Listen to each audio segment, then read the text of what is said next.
Então nós vamos dar início à nossa segunda aula, esse segundo encontro aí para esse discipulado.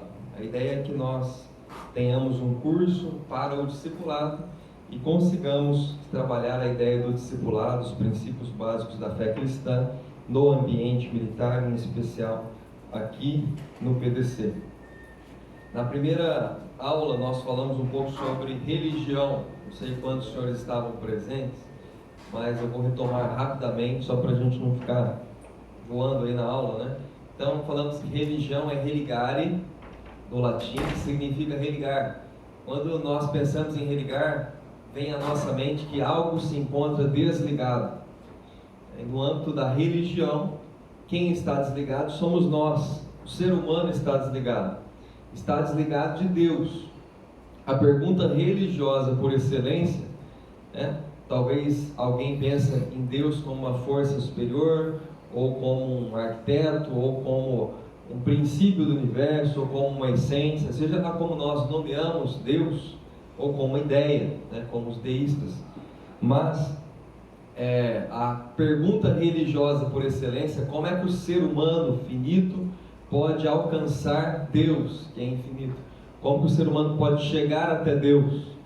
E, baseado nas condições limitadas do ser humano, ele é incapaz de conhecer a eternidade de Deus, ele é incapaz de conhecer a santidade de Deus, e ele é incapaz de compreender a grandeza de Deus.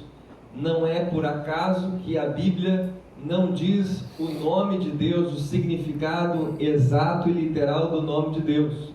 Por isso que a Bíblia chama Deus de Yahvé, YHWH, que é um tetragrama, que significa aquele que é, simplesmente. Então, Deus, na concepção judaico-cristã, é um ser que nós não conseguimos captar em sua essência, tamanha a sua grandeza, como diria o apóstolo Paulo. Ó profundidade da riqueza, da sabedoria e do conhecimento de Deus, quão insondáveis são os seus juízos, quão inescrutáveis são os seus caminhos e os seus juízos. Quem conheceu a mente do Senhor? Então, nós não podemos chegar a Deus, nós não podemos sequer compreender o nome de Deus, na perspectiva bíblica. Como então o ser humano pode chegar até Deus? Aí a gente tende a responder que por meio de oração, por meio de vários caminhos, mas na verdade não é o ser humano que dá o primeiro passo nessa religião, nesse religar, mas Deus que dá o primeiro passo. Jesus disse: não fostes vós que me escolhestes, mas eu vos escolhi, eu vos chamei. Para que vale, Então eu escolhi vocês. Nessa perspectiva, não é o ser humano que vai ao encontro de Deus, é Deus que vem ao encontro do ser humano. Uma das dúvidas que foi levantada na aula anterior mas quando a Bíblia fala chegai-vos a mim, eu me achegarei a vós, o que a Bíblia está querendo dizer com esse versículo? A ideia de Tiago é que esse chegai-vos tem a ver com humilhai-vos, portanto, perante a poderosa mão do Senhor. Ela pressupõe que Deus já chegou, Deus já está ali, por isso que nós podemos nos achegar a Ele, porque Ele já está presente. Mas eu não estou falando nesse sentido, no sentido de se apresentar a Deus. Eu estou falando no sentido do ser humano, por si só, pelas suas próprias forças, tentar compreender, ou se aproximar, ou ser igual, ou chegar até Deus, entende? Então, a gente chama isso na filosofia de ontológico, falando no sentido ontológico, de um ser limitado conseguir compreender a essência de um ser infinito. Um ser finito não compreende um ser infinito. Mas é óbvio que Deus nos fala para que nós oremos, para que nós nos aproximemos do trono da graça. Sim, é óbvio, fazemos isso em oração, mas fazemos isso porque Jesus já veio, Jesus já abriu o caminho para nós nos chegarmos, para que cheguemos, para que nos acheguemos ao Pai. Não é no contexto de um ser humano que com suas próprias forças tenta chegar até Deus. Não é nesse contexto que Tiago está nos mandando nos achegar a Deus, mas no contexto de alguém que já conhece Jesus Cristo, que já tem o caminho, que já tem a mediação de Deus, que Deus já veio até ele, portanto ele pode se achegar a Deus e Deus se achegará a ele também, né? Então, nós não podemos chegar até Deus, Deus é que vem até nós. Esse caminho de Deus até nós, na aula passada dissemos que se chama revelação, né? É o nome do último livro da Bíblia, Apocalipse, né? Que significa revelação. Ou se quisermos irmos mais pelo caminho científico, poderíamos chamar de teofania, que significa manifestação do divino, manifestação de Deus. Então, a Bíblia é um conjunto, é um relato de teofanias, de manifestações de Deus. Não foi o ser humano que no seu próprio esforço, ele descreveu, baseado nas suas próprias forças, a experiência com Deus. Não, foi Deus que se apresentou a ele. E isso é muito claro no relato bíblico, né? Como Deus sempre vai ao encontro do ser humano. E por fim, nós temos que a melhor maneira de Deus se revelar ao ser humano é tornando-se igual a ele. E Deus se fez homem quando ele veio por meio de Jesus Cristo. E isso explica, no princípio era o verbo estava com Deus, o verbo era Deus, o verbo se fez carne e habitou entre nós, e vimos a sua glória como a glória do unigênito do Pai. Portanto, religião é Jesus Cristo. Então essa é a conclusão da aula passada. Religião é Jesus Cristo. Ou seja, Ele é o único caminho para o Pai, Ele é o único que nos liga ao Pai, Ele é o Deus que veio até nós e que nos levará, né? Ele nos diz, a gente vê lá em João, fala, né? Para onde eu vou, vós não podereis ir, né? Mas eu irei e vos levarei para mim mesmo. Então, é Ele que nos leva, né? Não tente ir sozinho, né? Vai com Jesus e dá tudo certo. Hoje nós vamos falar um pouquinho sobre a Bíblia. Vamos dar uma olhada em versículo bíblico de 2 Timóteo 3,16.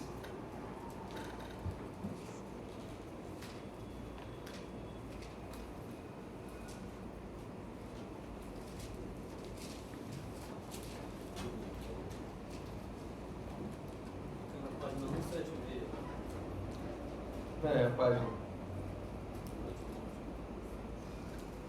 Essa página aí.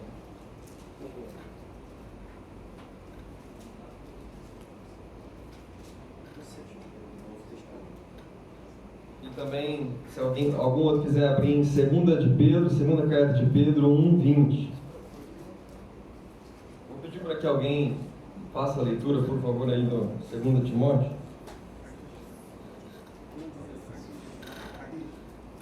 Toda a Escritura. Todo mundo achou? 2 Timóteo qual? 2 Timóteo 3,16. 3,16.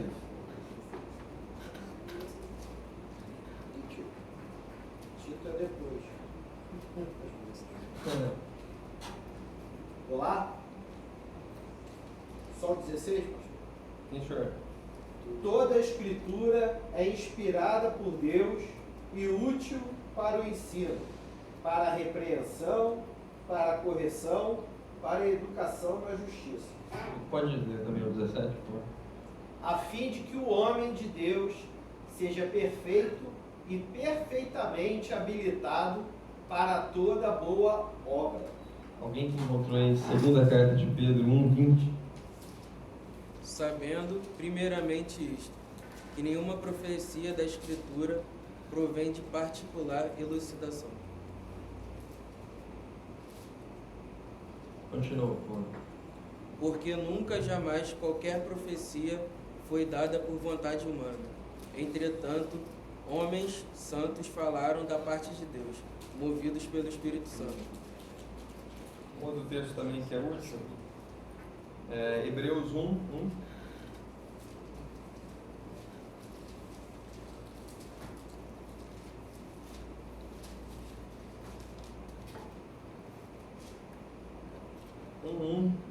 Havendo 1 ao 3.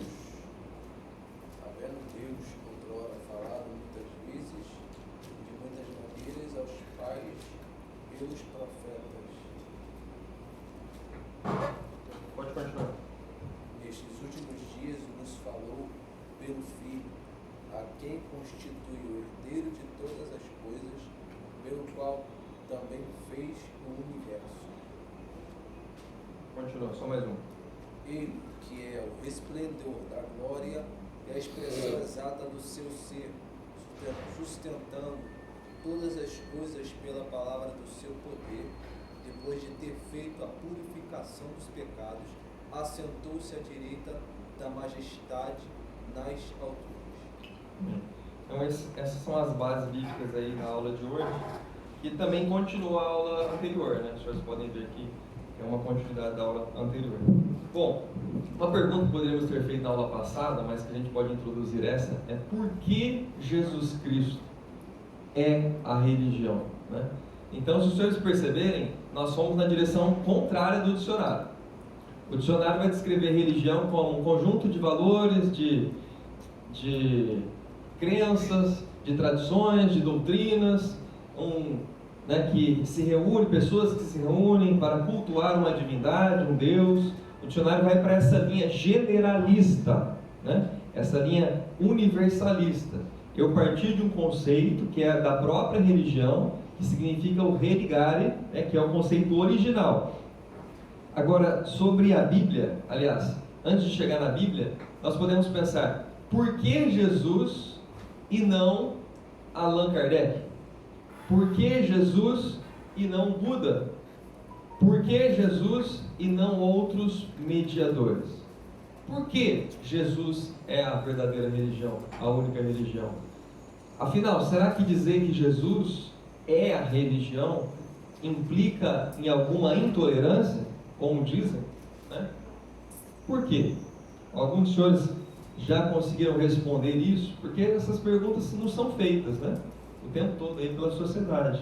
Jesus é a única forma de ligação, a única forma e a verdadeira ligação com Deus. Não tem esse outro caminho. Ele próprio afirma, né? Eu sou o caminho, a verdade e a vida. Ninguém vem ao Pai senão por mim. Eu acredito que seja dessa forma. Quando o Senhor falou, eu falei, só pode ser isso. Não, com certeza, né? Mas pode ser que alguém fale assim, olha, eu não creio nisso, né? Como é que, será que a gente vai conseguir responder o porquê de Jesus, né? E não Maomé, e não outros mediadores, né? Ou divindades gregas, né? Que é semideuses. Bom, primeiro, eu elaborei 4 respostas. A primeira é porque Jesus, como nós falamos na aula passada, é o próprio Deus que assumiu a condição humana. Então, Jesus, sendo de natureza divina, ele, por amor à humanidade, ele vem como nós, né? Nenhum outro ser humano, Deus ou qualquer mito, vai mostrar que aquele que é onipotente, onipresente, onisciente, nós vamos falar sobre isso na próxima aula, ele assumiu a nossa condição, né? Aquele que tem a natureza divina se fez como nós, né? É uma palavrinha que a Bíblia chama de kenosis, que significa esvaziamento de Deus, Deus assumindo a condição, a realidade humana. Ninguém na história da humanidade pensou que Deus poderia vir como nós e morrer numa cruz, né? Então, isso é um escândalo para os gregos, né? O apóstolo Paulo diz isso é escândalo para os judeus, né? Loucura para os gregos. Então, por isso, assumir a condição humana, Deus em carne, é um absurdo para qualquer tipo de pessoa. Segundo, porque Jesus, ele cumpre toda a lei e toda a expectativa profética da Bíblia, né? A Bíblia tem toda uma preparação para a vinda de Jesus, e Jesus cumpre toda a expectativa profética em relação ao Messias, e cumpre toda a lei e toda a justiça. Ele é absolutamente justo. Por isso, né, é diferente, vamos supor, esteja de Maomé, né, que cometeu lá um crime, fugiu. Enfim, Jesus foi totalmente justo e perfeito em seus caminhos. Terceiro, Jesus ama incondicionalmente e prova que ama. Romanos capítulo 5, versículo 8. Deus prova o seu amor para conosco em que Cristo, sendo nós ainda pecadores, morreu a seu tempo. Romanos diz isso. Logo, muito mais agora, né, nós seremos por ele salvos da ira. O que o apóstolo Paulo está querendo dizer? É que, e Paulo diz isso em Romanos, né? Alguém poderia até ousar morrer por um amigo, mas a prova do amor incondicional de Jesus Cristo é que ele morre por inimigos. Pegando o exemplo nosso militar, né? Nós, com toda a importância dos valores militares, que nós sabemos que são muito importantes, uma das expressões, uma das manifestações do patriotismo é o quê? É aquele sentimento de a vontade inabalável, né? Assim que está nos estatutos militares, a vontade inabalável e uma espécie de amor sacrificial que faz o militar ter a disposição de defender a pátria, as instituições, com o sacrifício da sua própria vida. Olha que coisa linda, o militar, ele tem que entregar a sua própria vida por amor à nação. Só que Jesus não entregou a sua própria vida somente por amor à nação. Jesus entregou a sua própria vida por amor à humanidade como um todo. Então, isso faz de Jesus um amor incondicional, universal. Jesus não estava apenas defendendo a sua nação, os judeus, ele não morreu só por judeus. Pelo contrário, ele morreu por pecadores, diz o apóstolo Paulo. Então, quem é que seria capaz de dar a vida para o inimigo? Do ponto de vista militar, isso é absurdo. É absurdo. Mas Jesus é capaz de dar a vida pelo inimigo, porque o interesse fundamental de Jesus não é a defesa da pátria somente, mas a defesa da humanidade como um todo. Entende? Isso faz o amor de Jesus ser incondicional. Jesus não é só um revolucionário como Gandhi, que deu a vida por um grupo de pessoas que estavam do lado dele. Jesus deu a vida por toda a humanidade e por pecadores. Isso torna de Jesus alguém único, exclusivo. E isso é um fato histórico. Isso não é um fato religioso, isso é um fato histórico, né? A história da vida e da morte de Jesus é facilmente comprovável. Por fim, porque Jesus ressuscitou, né? E esse é um grande também, que eu falei para os senhores na aula passada, eu falei com alguns, né? Esse é o grande argumento do filósofo William Lane Craig, né? A ressurreição de Jesus, muito importante para nós. O túmulo de Jesus estava vazio e continuou vazio, e no contexto do Império Romano, teria que haver uma explicação para o fato de que tinha uma legião romana quase defendendo e segurando um túmulo com uma ordem dada por Pilatos para que ficasse guardando, para que não acontecesse nenhum boato e de repente um grupo de pescadores galileus espalhem uma notícia por todo o império dizendo que aquele homem que foi morto pelos judeus e pelos romanos havia ressuscitado. Os romanos facilmente poderiam falar: olha, aqui está o seu corpo. Por que não o fizeram? Esse é um grande mistério histórico, né? Ele foi roubado, mas quem é que rouba um corpo de uma legião romana, né? Pescadores desarmados com uma ou duas espadas conseguem ter força bélica suficiente para destruir uma legião romana? Não, com certeza não. Tinha um centurião romano guardando.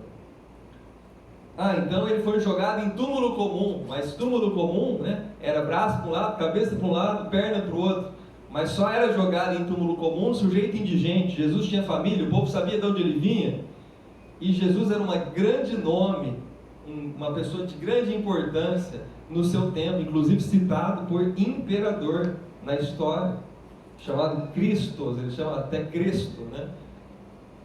Tamanho impacto que ele causou no seu contexto. Aliás, Jesus causou tamanho impacto na história do pensamento ocidental, que a história se divide em antes de Cristo e depois de Cristo. Enfim, como é que um sujeito desse seria jogado em túmulo comum? Nem discípulos aceitariam, nem a família aceitaria, muito menos os próprios romanos fariam isso. Portanto, diz William Lane Craig, né, a melhor hipótese da ressurreição, a melhor hipótese para o corpo de Jesus, o túmulo vazio, é a hipótese da ressurreição de Jesus. Inclusive, uma ressurreição ou um evento de tamanha grandeza e magnitude, se fosse inventado por um livro, jamais seria colocado o testemunho da ressurreição na boca de Maria Madalena, né? Jamais. Mas foi colocado. Então a Bíblia não tem o intuito de relatar coisas falsas, mas notícias verdadeiras que se comprovam ao longo da história e permanecem até os dias de hoje. E já dando início então à pergunta dessa segunda aula: por que a Bíblia, nós respondemos por que Jesus. E eu pergunto agora para os senhores, por que a Bíblia e não o Corão? Por que a Bíblia e não outros livros? O que é que tem na Bíblia de tão especial? Alguém? Um voluntário aí? Várias pessoas falam a mesma coisa em lugares e épocas diferentes. Perfeito, coronel, perfeito. Isso é muito interessante, né? Um dos primeiros argumentos que eu coloquei aqui é que a Bíblia mostra Cristo ao mundo e mostra a história de salvação. Diversos tempos diferentes, várias pessoas dizendo a mesma coisa. É exatamente isso, né? Se os senhores prestarem atenção, lá no Gênesis, né? Adão e Eva, Adão peca, Deus cobre o Adão com pele de um animal. Quem foi o animal que foi morto para que o pecado de Adão fosse escondido? No Novo Testamento. Quem é o Cordeiro de Deus que tira o pecado do mundo? Jesus. Há muitos anos atrás, mais de 1500 anos atrás, houve lá a Páscoa. E na Páscoa, Deus dá ordem para o povo: olha, pega o sangue de um animal, né, de um cordeiro imaculado, sem defeito, primogênito, ou unigênito. E o sangue desse cordeiro vai ser passado no batente das portas. E a hora que o anjo passar, ele, quando vê o sangue do cordeiro no batente das portas, ele vai passar longe, né? Quem que aquilo remete a que na história da salvação? O sangue de um cordeiro que protege a casa e que ao mesmo tempo a sua carne e o seu corpo é comido por aqueles que estão dentro da casa. Isso remete a quem? Quem foi que disse: isto é o meu corpo, tomai e comei, né? Este é o meu sangue para a purificação dos pecados? Isso remete a Jesus, né? No Antigo Testamento, o sacerdote tinha que pegar o animalzinho, né? Imaculado, o cordeiro sem defeitos, e o seu sangue era levado no altar, e o sangue do animal, ele era para propiciação ou para expiação do pecado daquela comunidade. Isso está, né, em Levítico, está em Deuteronômio, está em Êxodo.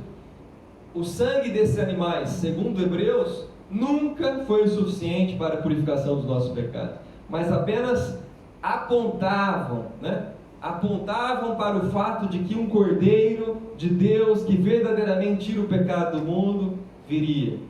Então, essa história, há tanto tempo atrás, já apontava para Jesus. Até a Arca de Noé, qualquer história do Antigo Testamento, tem ali um fundamento, ou aponta de alguma forma para Jesus. Porque Jesus é o centro da história judaica. Ele é o cumprimento de todas as profecias judaicas. E também aquelas mais claras, né? Isaías, né? Ele foi moído pelas nossas transgressões, o castigo que nos traz a paz estava sobre ele, né? Pelas suas pisaduras nós somos sarados. Sabemos que o servo sofredor de Isaías é uma referência direta a Jesus, embora os judeus não concordem conosco, né? Eles acham que é Israel, mas nós vemos claramente que esse servo sofredor era uma referência direta a Jesus. Então, por que somente a Bíblia? Primeiro, porque a Bíblia mostra Cristo ao mundo. Então, no Antigo Testamento, a Bíblia mostra uma preparação para a vinda do Messias. Em todo o Antigo Testamento mostra a linhagem de Davi, né, a presença de Davi. Tudo aquilo é uma maneira de prefigurar o Messias que está vindo. Mas se os senhores perceberem, até o grande Josué, né, o grande general, ou o grande discípulo de Moisés, não é perfeito. Todos eles, né, não é à toa que Hebreus fala, todos eles viram de longe a promessa, todavia não alcançaram, porque Deus havia provido coisa superior a nosso respeito. Então, todos eles se depararam com a promessa, todos eles participaram da promessa, mas não finalizaram a promessa, porque a promessa é finalizada em Cristo. Desde a promessa de Deus a Abraão, né? Farei de ti uma grande nação, ali também tem implicações para a descendência de Cristo, né? A vida de Cristo. Então, a Bíblia ela fala, mostra Cristo ao mundo, e nós dizemos que Jesus Cristo é a religião. Segundo, porque o Espírito Santo atualiza e vivifica a mensagem bíblica, fazendo-a infinita e objetiva. O que quer dizer isso? Os senhores, na experiência da igreja, da vida, conseguem perceber isso bem, né? Às vezes uma pessoa que é analfabeta consegue compreender melhor a Bíblia do que um doutor. Muito comum isso no âmbito da fé, né? Porque o Espírito Santo traz para ela discernimento e compreensão que às vezes a pessoa que tem muito estudo das Escrituras não tem, né? Por quê? Ora, nós cremos que toda a Escritura foi inspirada, como nós lemos no começo? Se toda a Escritura foi inspirada, basta apenas ler o texto? Não. É preciso compreender o quê? A inspiração. Quem inspirou? O Espírito Santo. Inspirou os escribas e aqueles que escreveram. Agora, quem tem que inspirar e trazer a compreensão da leitura? O Espírito Santo. Portanto, a Bíblia, né? O Espírito Santo atualiza e vivifica a mensagem bíblica. Nós não conseguimos ler a Bíblia sem a presença do Espírito Santo. Senão ela se torna só um livro de história, de poesia, de leis, e ela deixa de ser as Escrituras e se torna um livro entre outros. Aí nós não temos por que ou dizer que a Bíblia é a última bolacha do pacotinho, né? Ou ela seja diferente de outros livros tidos como sagrados. Além disso, o conteúdo da Bíblia, e quem já pregou e ministrou sabe disso, né? Ou quem já leu bastante a Escritura sabe que o conteúdo dela é infinito. Ela é infinita em conteúdo. Uma história de Abraão serve até hoje, né? E ela permanece falando alto. Uma história lá atrás ainda tem um valor extremamente significativo para nós. Coisas que foram ditas em outro contexto, há mais de 1000 anos, 2000 anos atrás, mais de 2000 anos atrás, continuam válidas até hoje. Qual é o outro livro que os senhores conhecem da história que continua tendo o mesmo valor? 2 minutos? Já? Estou na segunda pergunta.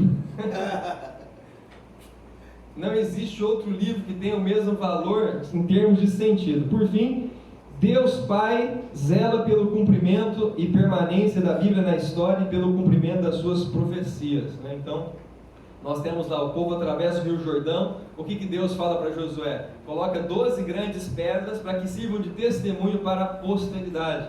O povo faz a Páscoa. O que Deus fala? Olha, quando o filho fizer 8 anos ali, ele tem que perguntar para o pai que rito é esse. O pai vai lá e explica para o filho tudo o que aconteceu. Por que essa necessidade dos judeus de guardar a tradição? Porque eles estavam zelando, Deus estava zelando para que a Bíblia chegasse até nós, né? Para que a Bíblia não somente ficasse na nação israelita, mas fosse também para os gentios como nós, que somos enxertados na videira que é Jesus Cristo. Então, Deus guarda as tradições. Hoje existem muitos relatos históricos e científicos de coisas que a Bíblia relata e que estão vindo à tona na história, seja do Egito Antigo, seja até de Josué, né? Essa situação da transposição, né? Da passagem do Rio Jordão a seco, né? Que imita ou que faz novamente o que Moisés fez com o Mar Vermelho, mas Josué guardou firmemente essa tradição, e é possível, por meio de relatos históricos e científicos, comprovar esses dados que a Bíblia coloca há tanto tempo atrás. Então, por fim, por que não outros livros? Porque os outros livros vão mostrar como é que o ser humano faz para chegar até Deus, né? Os outros livros geralmente vão mostrar como é que faz magias ou milagres, pode ser milagres, mas como é que o ser humano, pelas suas próprias forças e justiça, faz para ir ao encontro do Senhor. Mas a Bíblia vai fazer o caminho inverso, vai mostrar como é que Deus fez para ir ao encontro do ser humano, e a prova disso é a própria história, né? E a nossa vivência prova isso.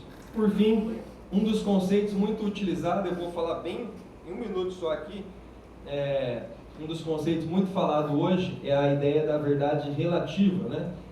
Isso nos impede muito de conceber a questão da Bíblia, né? As pessoas falam assim: será que um livro que foi escrito por homens pode ter sido inspirado por Deus ou pode ser infalível? E nós respondemos que sim, porque embora a Bíblia tenha sido escrita por homens na sua própria cultura, com a sua própria linguagem e sujeita aos seus próprios defeitos, inclusive cognitivos, a Bíblia foi inspirada pelo Espírito Santo de Deus. E quem já vivenciou a experiência religiosa, a experiência de fé por excelência, sabe da existência de algo inspirado, né? Já falou ou já sentiu a presença do Espírito Santo para saber o que significa uma mensagem, uma palavra que vem diretamente do trono da glória, da graça de Deus. Então, isso é uma grande evidência para nós, né? A Bíblia não é humana somente, tão somente. A Bíblia é inspirada pelo Espírito Santo de Deus. Então o movimento dela, né, como bem disse o coronel, como é possível que todas as histórias sejam convergentes em Cristo? Como é possível um livro que seria inventado por tantas gerações não seria tão perfeito para fazer com que toda a história caminhasse naquela direção com tantos anos de existência e guardado por tanto tempo? Seria absolutamente impossível pegar a Bíblia e compará-la com outros livros históricos, como a Ilíada de Homero, né? Ou qualquer outro livro histórico. Os senhores vão ver a grande diferença, né? Não tem toda essa coerência histórica e lógica naqueles livros que a própria Bíblia tem. Então, nós devemos nos perguntar sempre, né? O que é verdade? Existe verdade? Os relativistas costumam dizer assim, olha, não existe verdade, cada um tem a sua, né? Verdade, cada um tem a sua, cada um tem o seu Deus, e por isso falar em verdade no mundo moderno, no mundo contemporâneo, tem sido uma afronta, né? Porque nós estamos no mundo da pós-verdade, infelizmente, né? Mas, uma vez eu, dando aula de filosofia, falei para um aluno perguntar para um outro professor de filosofia, né? E ele perguntou, é verdade que não existe verdade? E quando o professor foi responder, ele falou, você me colocou numa armadilha, né? Porque se ele responde que é verdade, que não existe verdade, então ele está afirmando uma verdade. Se ele responde que não, então existe verdade. Se ele responde não sei, então ele não pode afirmar coisa nenhuma. Enfim, a verdade, como diria o Santo Agostinho, né? A verdade, ela por si só, ela não tem como nós irmos contra a verdade. É por meio da verdade que nós pensamos, é por meio dela que nós existimos. A única coisa que nós devemos é buscar a verdade. Quem não crê em verdade, não busca a verdade. Por isso que pode ser que muitas pessoas, por não buscarem a verdade, jamais, né, vão chegar a algum lugar. Porque quem não busca a verdade não quer ser confrontado com ela. E biblicamente, a verdade, que é Jesus Cristo, que é o Espírito da verdade, ela é luz. Então se aproximar dela não é tão bom, né? Porque Jesus fala, a luz veio aos homens, mas os homens amaram mais as trevas do que a luz, porque as suas obras eram más, né? Então não é bom ser confrontado com a verdade. Talvez o motivo pelo qual o mundo não queira a luz e a verdade seja porque a própria Bíblia diz, né? Porque eles não querem ser expostos pelos seus próprios erros e pecados. A verdade expõe, traz à tona quem nós somos, pecadores diante de Deus, e mostra quem Deus é, gracioso e amoroso diante de nós. Amém? Passei o tempo aí. Deus abençoe aí a vida dos senhores. Aqui está meio-dia e 43. Agora aqui, talvez. Tá bom.